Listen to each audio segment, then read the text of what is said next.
Defence is, as you would imagine and expect, an inherently secretive organisation.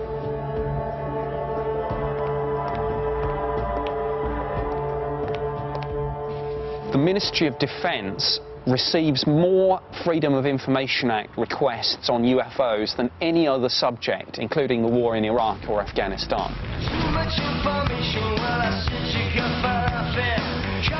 Those 12,000 sightings are, we know, only the tip of the iceberg.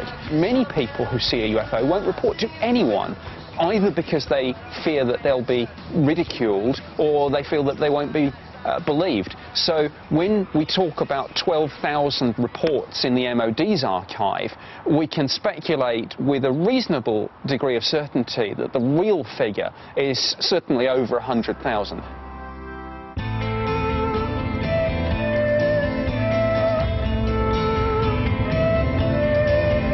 I'm on my way to visit Wynne, the crop circle guy. Now, if there's anyone who fits the description of a UFO fanatic, it's this gentleman.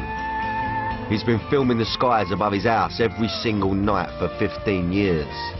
I hope he's just going to show me the edited highlights. Yeah, look at him. Such a mad cat, isn't he? Such a mad cat. Go away, son. Welcome to Chateau d'Espair. Lovely to see you, son. Lovely to see you. Well, it's a bit remote, isn't it? So you sort of set cameras up every night on your property? We stick them out here in the garden. Every single night, yeah? Every single night that I'm here. Wow. The cameras go out here. Absolutely. And they just run all night. And you've caught some activity on these cameras? I've caught a lot of things on these cameras over the last few years. Brilliant. What's this number here?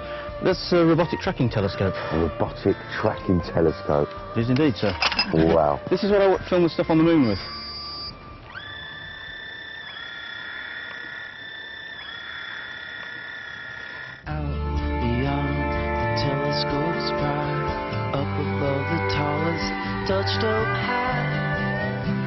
This is what I sit and watch every morning, just watch stuff go by. So there'll be 8 hours on each machine.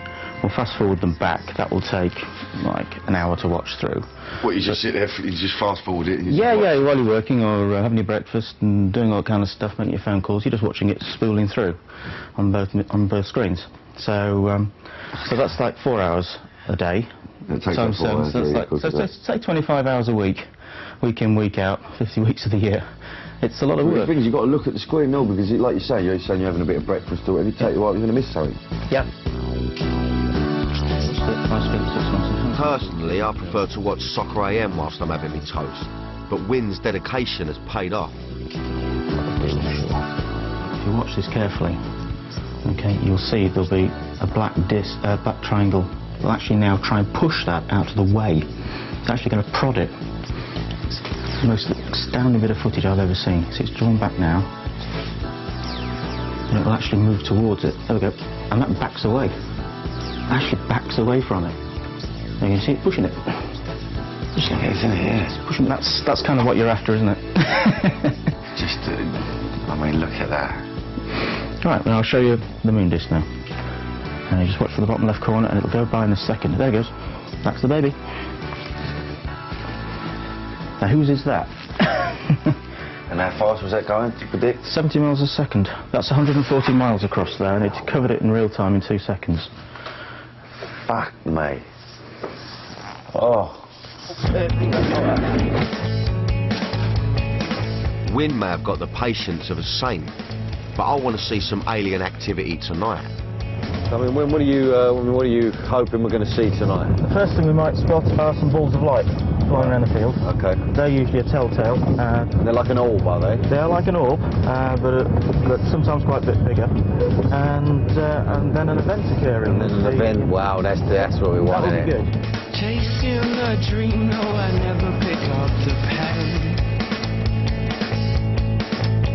Always assured, but I like it when we pretend.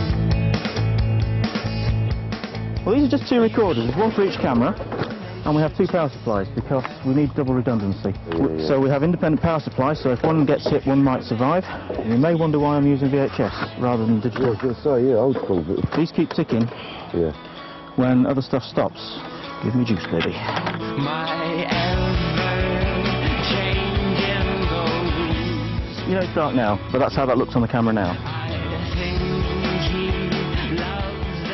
Powerful cameras these on, you know. Yeah, these are powerful, completely weatherproof. Oh, look at that, that's a proper little contraption we've got there, isn't it? Yeah, this is the real deal. There'll be a colour one on the dash, in case anything happens to these. It cost you a few quid, this gear you got here with? Yeah, it's cost me well over 20 grand over the years in just 20 bags, yeah. cameras and kind of stuff.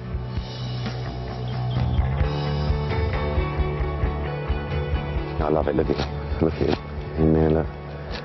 He's on it, twitching away, he's got his eye on everything, 4 different cameras.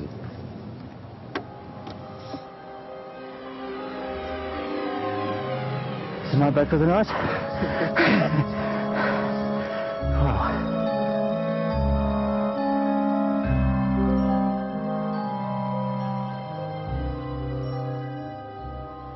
I'm not sure I'm up for all this hanging about, just waiting for something to happen. If aliens are on Twitter, we could ask them to come and say hello. After all, if it's true that they're sending messages down to Earth, surely they would be trying to communicate with us.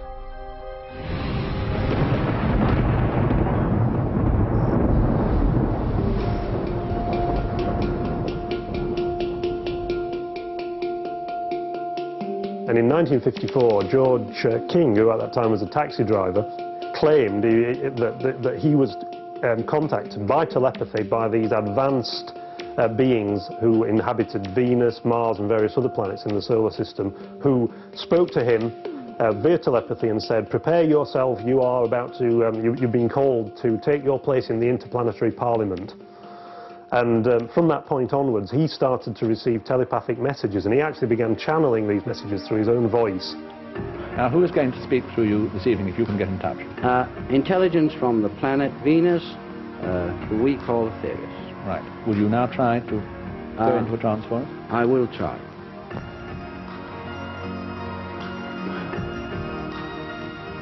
Good evening. Good evening. My dear friend. Your name is? I am known as Ethereus. You could be from Venus. I could be